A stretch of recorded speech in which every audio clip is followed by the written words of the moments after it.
السلام علیکم ورحمۃ اللہ وبرکاتہ۔ بسم اللہ الرحمن الرحیم، الحمد للہ رب العالمین، والصلاة والسلام علی رسولہ الامین نبینا محمد وعلی آلہ واصحابہ اجمعین ومن تبعهم بإحسان إلى يوم الدین، اما بعد، اعوذ باللہ من الشیطان الرجیم، بسم اللہ الرحمن الرحیم۔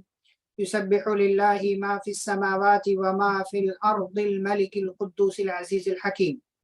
رب اشرح لي صدري ويسر لي امري واحلل عقدة من لساني يفقهوا قولي، سبحانك لا علم لنا الا ما علمتنا انك انت العليم الحكيم، رب زدني علما۔ اللهم صل على محمد وعلى ال محمد كما صليت على ابراهيم وعلى ال ابراهيم انك حميد مجيد، اللهم بارك على محمد وعلى ال محمد كما باركت على ابراهيم وعلى ال ابراهيم انك حميد مجيد۔ پارہ نمبر 28 کے ترجمہ اور تفسیر کی کلاس میں آپ تمام کا استقبال ہے۔ آج یہ اس کی 8ویں کلاس ہے اور انشاءاللہ آج ہم ایک اور سورہ مزید انشاءاللہ سورۃ الجمعہ دیکھیں گے۔ اب تک 4 سورتیں ہم نے الحمدللہ مکمل کر لی ہیں۔ اگلی سورہ ہے سورۃ الجمعہ، سورہ نمبر جو ہے 28ویں پارے کی سورہ نمبر 5۔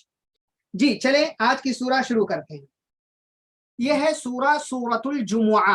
سورۃ الجمعہ، اس کا جمعہ نہیں ہوتا ہے، جمعہ نہیں ہوتا، جمعہ میم پر پیش ہے، میم پر پیش ہے۔ یہ سورہ کیا ہے؟ مدنی سورہ۔ یہ سورہ مدنی سورہ ہے اور اس سورہ کی ایک فضیلت یہ ہے کہ نبی اکرم صلی اللہ علیہ وسلم اس سورہ کو جمعہ کی نماز کی پہلی رکعت میں پڑھا کرتے تھے۔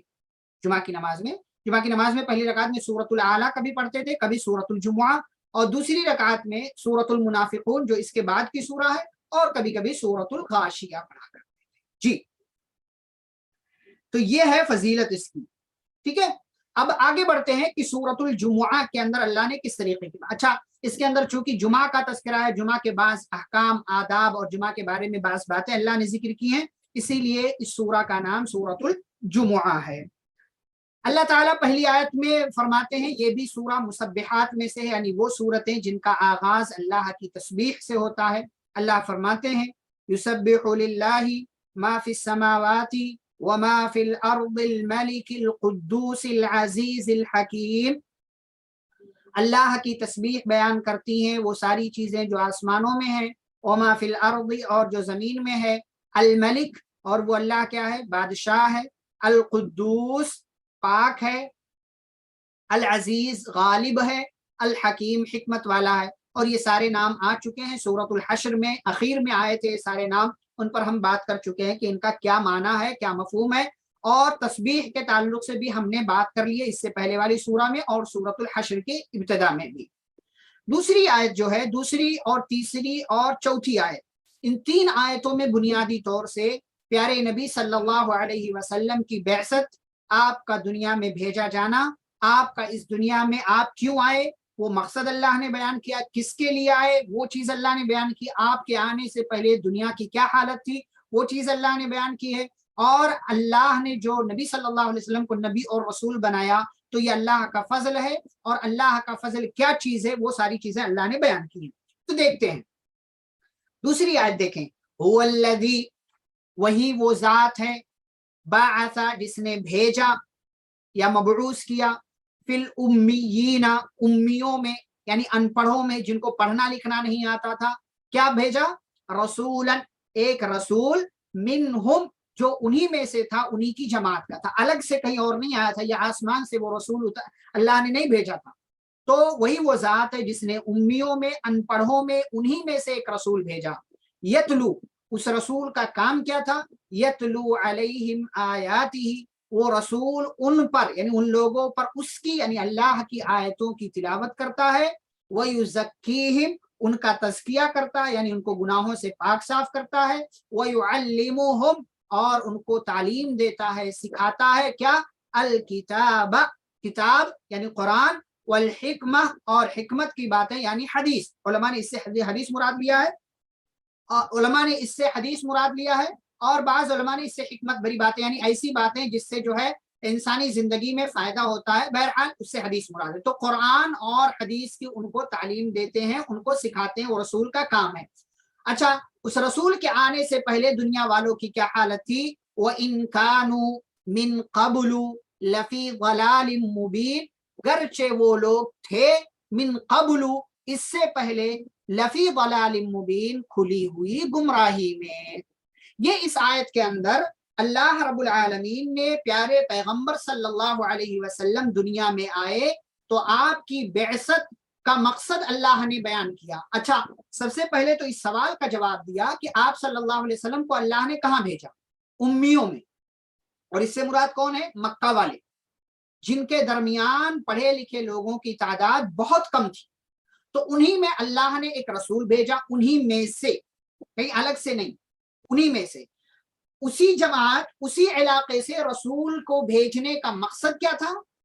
کیونکہ جو اپنے علاقے کا ہوتا ہے تو علاقے کے بارے میں اس کو ساری چیزیں معلوم ہوتی ہیں، تو برائی کو زیادہ واضح طریقے سے وہ بتا سکتا ہے، اور برائی پر زیادہ اچھے طریقے سے وہ جو ہے چوٹ پہنچا سکتا ہے کہ یہ کام غلط ہے، یہ تم کرتے، یہ تم کرتے، یہ تم کرتے، یہ چیز غلط ہے۔ تو اس لیے اللہ نے انہی میں سے ان کے درمیان رسول بھیجا۔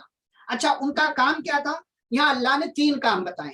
نمبر 1، اللہ کی بات بتانا، اللہ کی بات بتانا۔ نمبر 2، گناہوں سے ان کو بچانا۔ پہلی بات اللہ کی باتیں بتانا، اللہ کی آیتوں کی تلاوت کرنا، ان کو اللہ کی آیتوں کی تلاوت کرتے تھے کہ بھائی یہ قرآن ہے، دیکھو تلاوت کی جاتی، یہ بات ہے اللہ تعالیٰ کی، تلاوت کرنی ہے، بتا دیا۔ نمبر 2، گناہوں سے بچانا کہ یہ گناہ ہے، یہ گناہ ہے، یہ گناہ ہے، یہ گناہ ہے۔ نبی صلی اللہ علیہ وسلم نے حدیث کے اندر کیا بیان کیا کہ تم لوگ جہنم کی طرف بھاگتے جا رہے ہو اور میں تمہیں تمہاری چوٹیاں پکڑ پکڑ کے تمہیں پیچھے کھینچتا ہوں۔ یہ نبی صلی اللہ علیہ وسلم ان کا تزکیہ کرتے تھے، پاک صاف کرتے تھے ان کو گناہوں سے۔ اور تیسرا کام، وَيُعَلِّمُهُمُ الْكِتَابَ وَالْحِكْمَةَ، ان کو کتاب و حکمت کی تعلیم دینا، ان کو کتاب و حکمت سکھانا، یعنی جو کچھ اللہ کی طرف سے وحی کی صورت میں ان کے پاس باتیں آتی تھی، وہ ساری باتیں وہ ان لوگوں کو بتا دیا کرتے تھے۔ ان میں سے کبھی آپ صلی اللہ علیہ وسلم نے کوئی بات نہیں چھپایا۔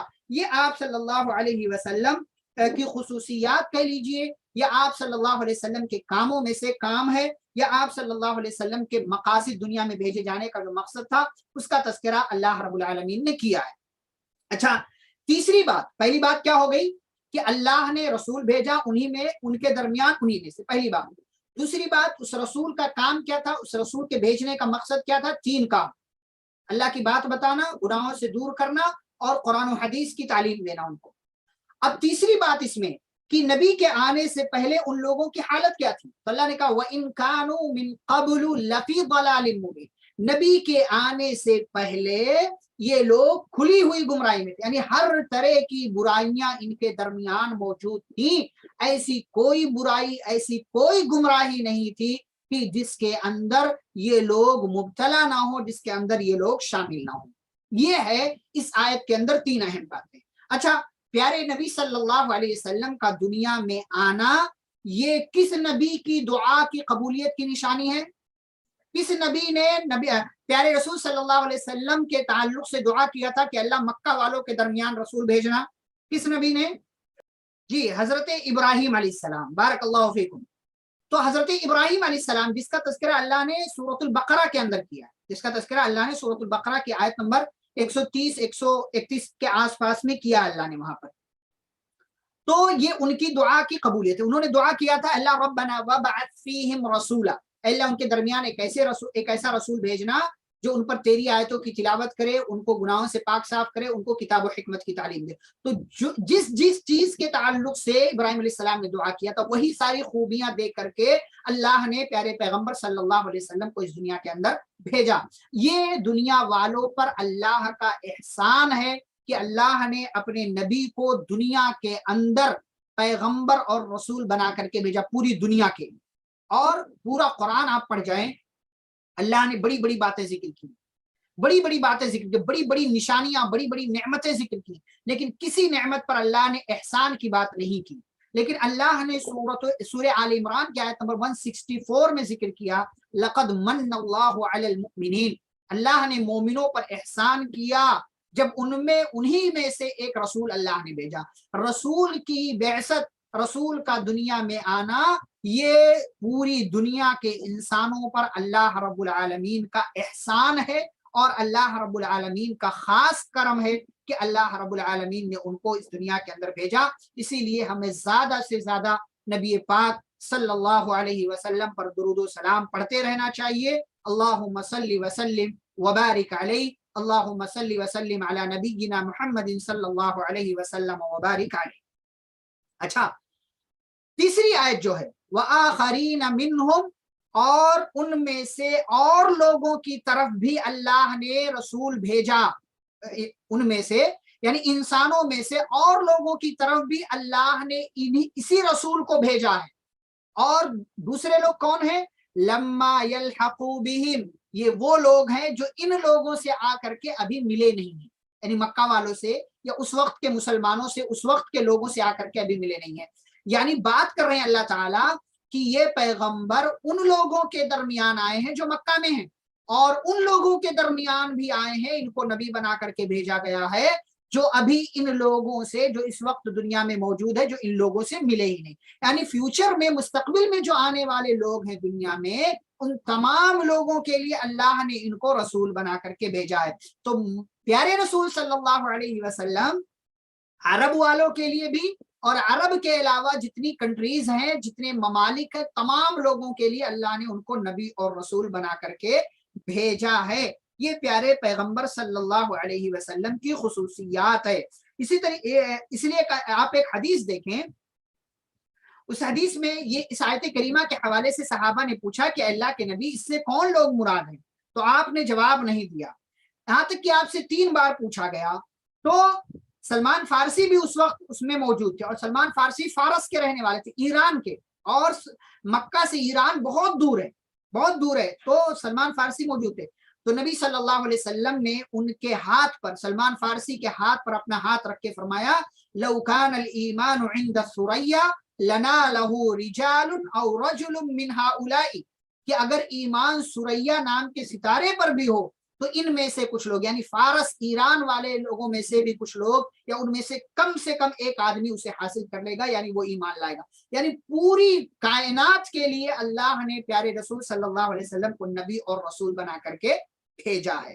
وَهُوَ الْعَزِيزُ الْحَكِيمُ، اور وہ اللہ رب العالمین غالب ہے اور حکمت والا ہے، کہ اسے سب پتا ہے کہ کیا کرنا ہے، کیسے کرنا ہے، کس علاقے کے لیے کیا کام ہے، ساری چیزیں اللہ رب العالمین کو بخوبی معلوم ہے. آیت نمبر 4، ذالک فضل اللہ یؤتیہ من یشاء، یہ اللہ کا فضل ہے، یعنی اللہ کا فضل ہے کہ اللہ نے اپنا رسول اتارا، اللہ کا احسان ہے. یؤتیہ من یشاء، وہ جس کو چاہتا ہے عطا کر دیتا ہے. یعنی یہ نبوت جو ملی، رسالت جو ملی، آخری نبی اور نبیوں کا سردار ہونے کا جو اعزاز، جو تمغہ اور جو سرٹیفکیٹ اللہ رب العالمین نے دیا، وہ کس کو دیا؟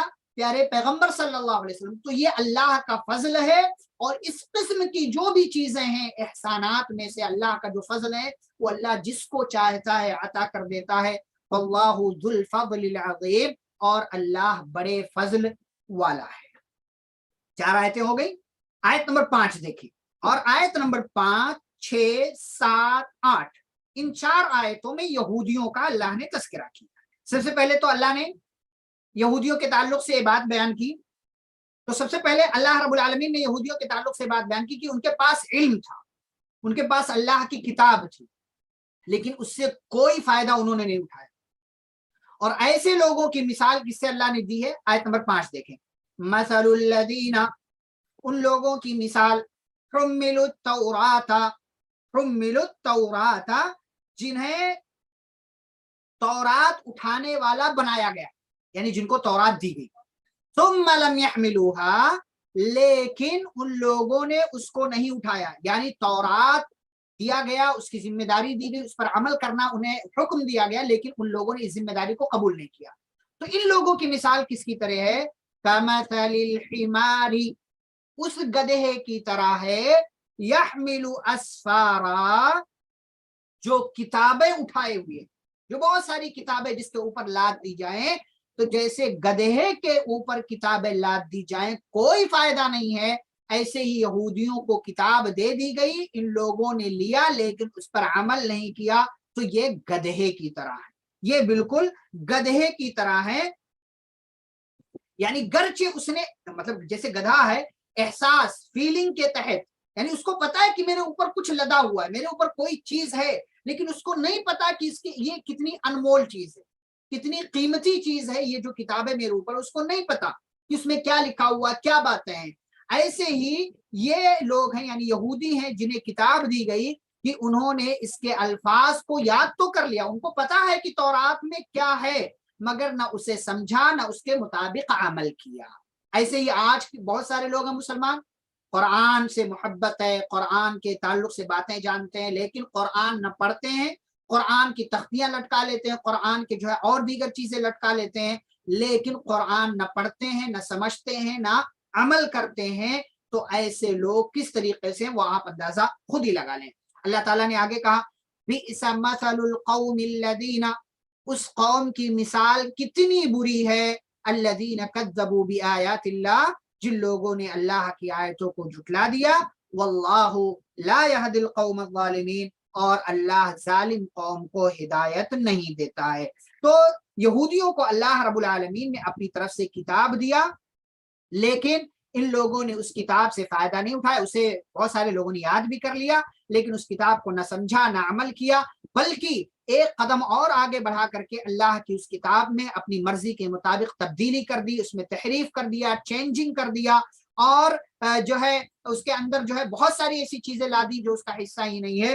تو یہ صرف گدھے کی طرح نہیں ہے بلکہ گدھے سے زیادہ بری مثال ان کی ہے کہ گدھے کے اوپر کتاب لدی ہوئی ہے، وہ اپنا کام کر دے رہا ہے، یہ الگ بات ہے کہ اس کو پتا نہیں ہے، لیکن ان لوگوں کو تو پتا بھی نہیں ہے کہ اس کے اندر کیا ہے، بلکہ اس کے اندر جو اپنی ذمہ داری بھی پوری نہیں کر رہے ہیں اور اس کتاب کو اس کے مقام تک رکھ بھی نہیں رہے بلکہ اس میں تبدیلی کر دیں۔ تو گدھے سے بھی زیادہ برے ہیں یہ یہودی لوگ، اللہ تعالیٰ نے یہاں مثال میں بیان کی ہے۔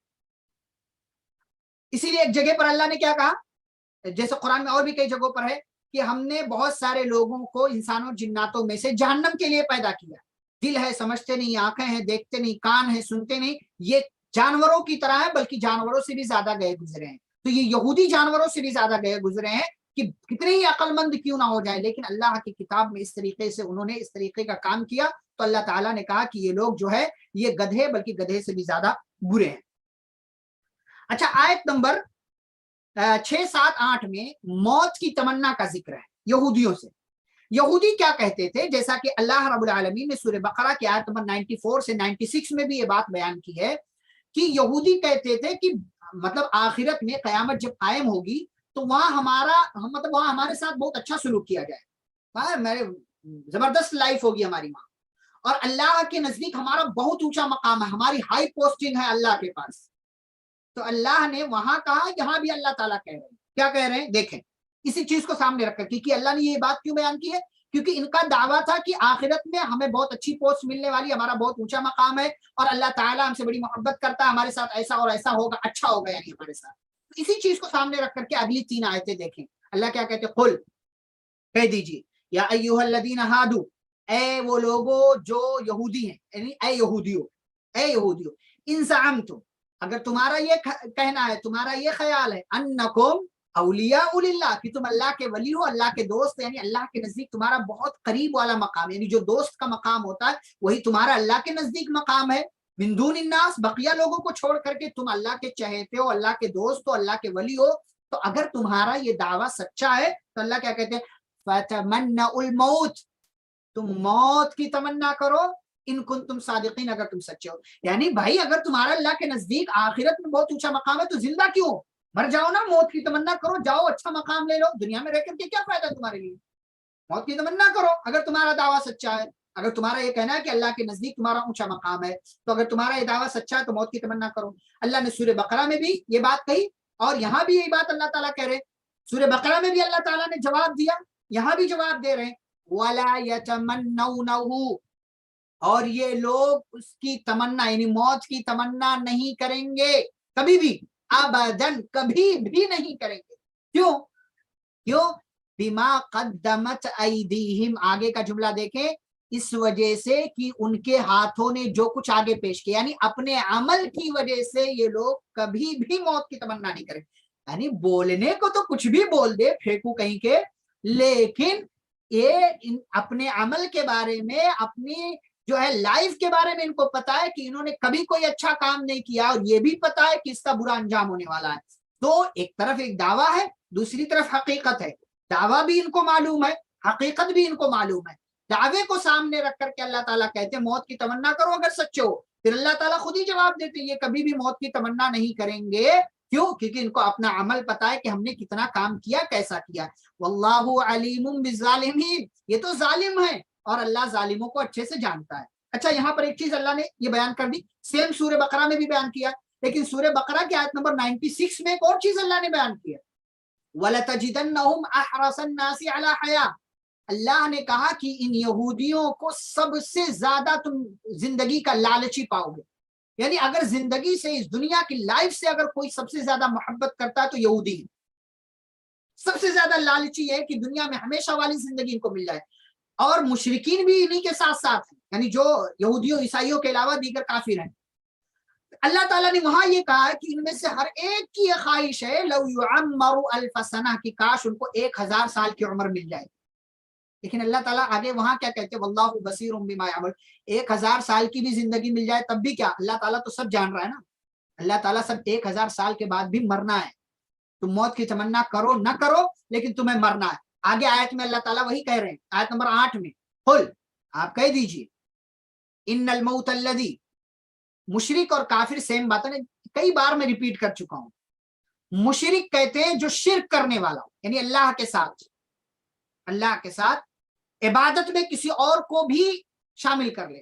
اور کافر کہتے ہیں کہ اللہ کے ساتھ شریک تو نہیں کر رہا لیکن نماز کا انکار کر دے کہ نماز کوئی چیز نہیں. تو یہ شرک تھوڑی ہے، یہ کفر ہے.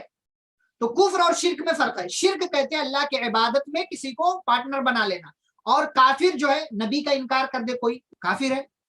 قیامت کا انکار کر دے، کافر ہے. نماز کا انکار کر دے، کافر ہے. اور روزے کا، جو بھی اسلام کی بنیادیں ہیں ان بنیادوں میں سے کسی چیز کا، قرآن کا انکار کر دے، حدیث کا انکار کر دے، کافر ہے. وہ کافر اس لیے کہ اسلام کی بنیاد بیس کا انکار کر رہا ہے. تو شرک بھی کفر ہو سکتا ہے لیکن کفر جو ہے شرک نہیں ہو سکتا. شرک جو ہے وہ کفر ہوگا لیکن کفر جو ہے وہ شرک نہیں. تو کفر جو ہے یہ کامن ہے، عام ہے، اور شرک جو ہے خاص ہے، وہ اللہ کے ساتھ اس کو خاص بولتے ہیں. تو اللہ تعالیٰ کہتے ہیں کہ دیکھو چاہے تمہیں 1000 سال کی عمر مل جائے لیکن ان الموت الذی تفرون منہ، وہ موت جس سے تم بھاگتے ہو، فإنہ ملاقیکم، وہ تم سے ملاقات کر کے رہے گی، تم سے ملاقات کر کے رہے گی. ثم، اور جب موت آ جائے گی، ثم تردون، پھر تمہیں واپس پلٹایا جائے گا، لوٹایا جائے گا، ریٹرن کیا جائے گا، الی عالم الغیب والشہادہ، اس ذات کی طرف جو غیب حاضر ساری چیزوں کا جاننے والا ہے. فینبئکم، پھر وہ اللہ تمہیں بتائے گا، بما کنتم تعملون، کہ تم کیا کیا کرتے تھے. اسی لیے اللہ نے سورۃ النساء کی آیت میں، آیت نمبر 78 میں کہا، اینما تکونوا، جہاں کہیں رہو، یدرککم الموت، موت تمہیں آ پکڑے گی، ولو کنتم فی بروج مشیدہ، گرچہ تم مضبوط قلعے کے اندر، برج، قلعے کے اندر کیوں نہ بند ہو جاؤ. قلعے کو محفوظ سمجھا جاتا ہے. اللہ نے کہا قلعے میں لوہے کی دیوار، لوہے کا کمرہ بنا کر کے اگر رہ لو تب بھی وہاں موت آئے گی، موت تم سے ملاقات کرے گی. جیسے دوست ملنے آتا ہے، رشتہ دار ملاقات کے لیے آتے ہیں، ایسے موت بھی تم سے ایک دن ملاقات کرنے ضرور آئے گی. یہ ہے اللہ تعالیٰ کی بات. اس کے بعد اگلی 3 آیتیں، آیت نمبر 9، 10 اور 11، ان تینوں آیتوں کا تعلق جمعہ سے، ان تینوں آیتوں سے کا تعلق جمعہ سے. اچھا، جمعہ کو جمعہ اس لیے کہتے ہیں کیونکہ جمعہ کے دن سارے لوگ جمع ہوتے ہیں، جو عام نمازوں میں بھی جمع نہیں ہوتے وہ اس دن جمع ہوتے ہیں، تو اس لیے اس کو جمعہ کہتے ہیں، اسی سے نکلا ہوا ہے.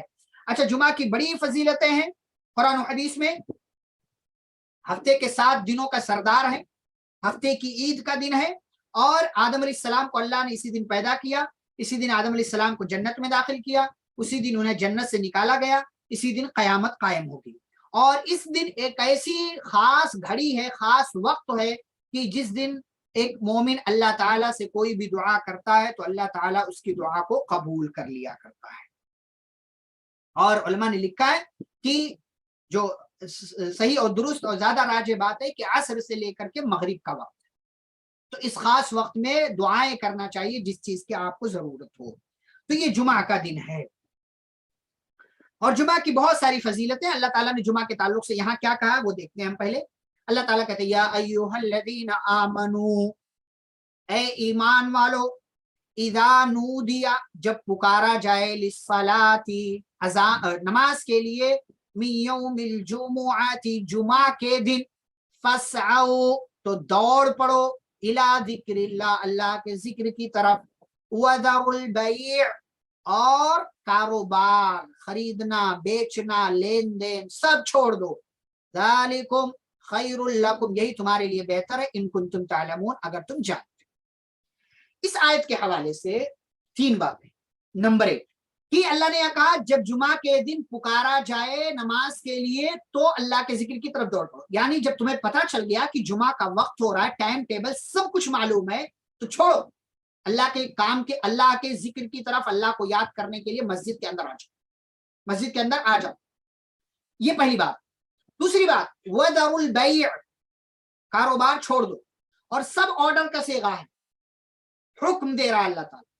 بات نہیں ہے کہ تمہیں ایسا کرنا چاہیے، نہیں، اللہ آرڈر دے رہا ہے یہ کام کرو، دوڑ پڑو، اللہ کے ذکر، مسجد کی طرف آؤ. اور وذروا البیع، کاروبار تجارت چھوڑ دو. اسی لیے بعض علماء نے کہا کہ اگر اذان کی ہونے کے بعد بھی اگر کوئی کاروبار میں لگا ہوا، دکان میں بیٹھا ہوا ہے، تو اس کے بعد جو کمائی کر رہا ہے وہ حرام ہے. اس کے بعد جو کمائی کر رہا ہے وہ حرام ہے، کیونکہ اللہ نے کہا چھوڑ دو.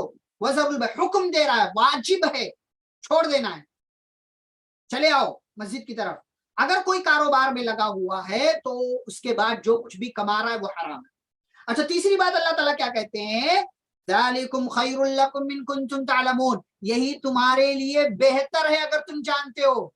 یعنی اگر علم ہے تمہارے دماغ میں تو یہ تمہارے لیے بہتر ہے. ہمارے یہاں لوگ کیا سمجھتے ہیں؟ بہتر کیا ہے؟ کون 40 منٹ کا، آدھے گھنٹے کا خطبہ سننے جائے، آخر میں چلیں گے، اتنی دیر میں تو کوئی گراہک آ جائے گا، کسٹمر آ جائے گا، کچھ بیچ لیں گے، کچھ سامان آ جائے گا، تو اس کو بہتر سمجھتا ہے. اللہ کہتے ہیں بیوقوفو، یہ نہیں، یہ تمہارے لیے بہتر نہیں ہے. تمہارے لیے یہ بہتر ہے جو اللہ تمہارا رب تم سے کہہ رہا ہے، اگر تمہیں صحیح معنوں میں علم ہے. یہ تیسری بات. اچھا، اس کے بعد اب نماز پڑھ لو تو پھر کیا کرو؟ آیت نمبر 10 دیکھیں. فَإِذَا قُضِيَتِ الصَّلَاةُ، جب نماز ہو جائے، ختم ہو جائے، فَانْتَشِرُوا فِي الْأَرْضِ، تو زمین میں پھیل جاؤ، وَابْتَغُوا مِنْ فَضْلِ اللَّهِ، اور اللہ کا فضل تلاش کرو. اللہ کا فضل تلاش، یعنی جمعہ کی نماز کے لیے آئے تھے، خطبہ سنا، نماز پڑھا، دعا کی توفیق ملی، دعا کیا، اللہ کا فضل مانگ کے آئے تھے. اب جاؤ، نکلو، زمین میں نکلو، کوشش کرو، بھاگ دوڑ کرو، محنت کرو، اللہ کی روزی، اللہ کا فضل تلاش کرو. اور دکان میں یا پیسے کمانے کے لیے بھاگ دوڑ کرتے ہوئے، جاب کرتے ہوئے اللہ کو مت بھولو. وَاذْكُرُوا اللَّهَ كَثِيرًا، اللہ کو کثرت سے یاد کرتے رہو، اللہ کا کثرت سے ذکر کرتے رہو. لَعَلَّكُمْ تُفْلِحُونَ، تاکہ تم کامیاب ہو جاؤ. دنیا کے حساب سے بھی تمہاری تجارت چمک جائے گی، تمہاری جاب بہتر ہو جائے گی، تمہاری زندگی بہتر ہو جائے گی، اور آخرت تو بنی رہی ہے اللہ کو یاد کر کے. تو یہ جو ہے مختلف احکام اللہ نے دیے. تو اذان سے پہلے جو ہے مسجد میں آ جاؤ، اللہ کی ذکر کی طرف، کاروبار چھوڑ دو، یہی بہتر ہے. نماز ختم ہو جائے تو پھر سے زمین میں نکل جاؤ، بیٹھے مت رہو، اللہ کی روزی تلاش کرو، اور کماتے ہوئے، محنت کرتے ہوئے بھی اللہ کو مت بھولو، اللہ کو یاد رکھو. سبحان اللہ، الحمدللہ، اللہ اکبر، لا الہ الا اللہ، لا حول ولا قوة الا باللہ، لا الہ الا اللہ وحدہ لا شریک لہ، لہ الملک ولہ الحمد وہو علی کل شیء قدیر. اور بھی جس طریقے سے ممکن ہو اللہ کو یاد کرتے رہو، کیونکہ اصل میں کامیابی اسی میں ملے گی. لعلکم تفلحون، تاکہ تم کامیاب ہو جاؤ. اچھا، اس کے بعد آخری آیت اور آخری بات، وَإِذَا رَأَوْا تِجَارَةً، ایک خاص واقعہ اللہ تعالیٰ بیان کر رہے ہیں، ایک خاص واقعہ اللہ تعالیٰ بیان کر رہے ہیں. اور وہ خاص واقعہ کیا ہے؟ پہلے واقعہ ہم لوگ دیکھ لیتے ہیں. کہتے ہیں کہ ایک مرتبہ ایک جو ہے تجارتی قافلہ، یعنی پہلے کیا ہوتا تھا، الگ الگ شہروں میں الگ الگ علاقوں سے تجارتی قافلے آتے تھے، بہت سارے لوگ دوسرے علاقوں سے اپنا اپنا سامان لا کر کے بیچتے تھے، یمن والے مدینہ آ رہے، مدینہ والے شام جا رہے ہیں، کہیں کا کوئی اور کہیں آ رہا، کہیں کا کوئی کہیں اور جا رہا۔ تو ایک مرتبہ ایک تجارتی قافلہ مدینہ میں آیا اور وہ بالکل جمعہ کا وقت تھا، نبی صلی اللہ علیہ وسلم ممبر پر کھڑے ہو کر خطبہ دے رہے، آپ صلی اللہ علیہ وسلم کا خطبہ چالو تھا، آپ خطبہ دے رہے تھے۔ جب لوگوں کو بھنک لگ گئی، معلوم پڑ گیا کہ تجارتی قافلہ آ چکا ہے، تو تمام لوگ مسجد سے باہر نکل گئے، تمام لوگ مسجد سے باہر نکل گئے، صرف اور صرف 12 آدمی، 10+2 12 آدمی صرف مسجد میں باقی رہ گئے۔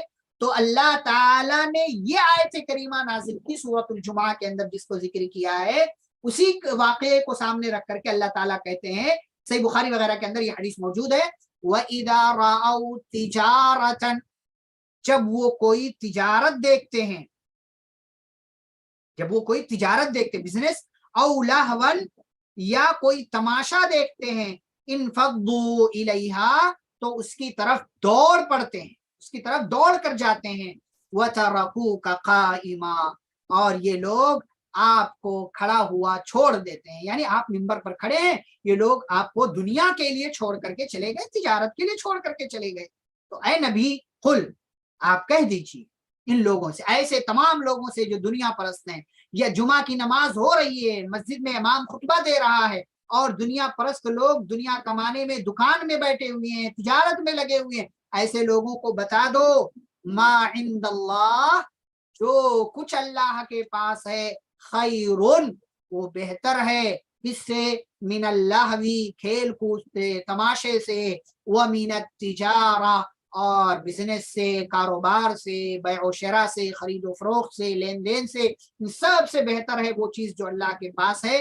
اور یہ بھی تو ہے نا، واللہ خیر الرازقین، اللہ تعالی بہتر روزی دینے والا ہے۔